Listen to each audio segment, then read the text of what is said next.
अगर आप भी चाहते हैं कि मिथिलेश म्यूजिक के वीडियो सबसे पहले आप तक पहुंचे तो चैनल को सब्सक्राइब करें और बेल आइकन को दबाना न भूलें ताकि ऑल नोटिफिकेशन आप तक तुरंत पहुंचे बिल्कुल मुफ्त।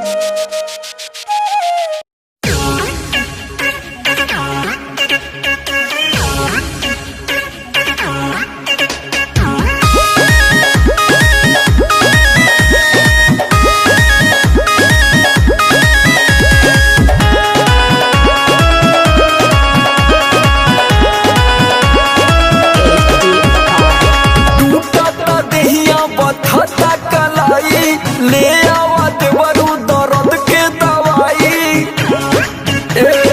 का कहीं टूटता देहिया पथता कलाई ले आवा देवरू दर्द के दवाई अरे सूत गईली सैया से रतिया चपक के ककरी भइल बा कमरिया लपक के ककरी भइल बा कमरिया लपक के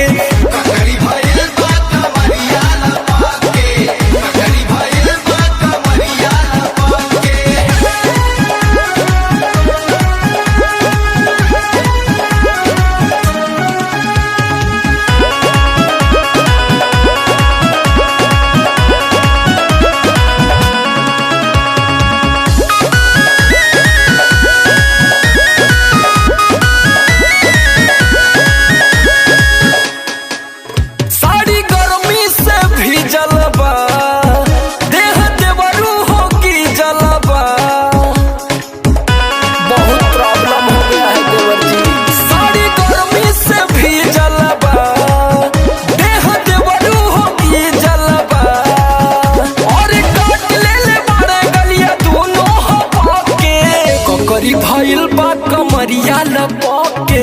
ककरी भइल बा कमरिया लपक के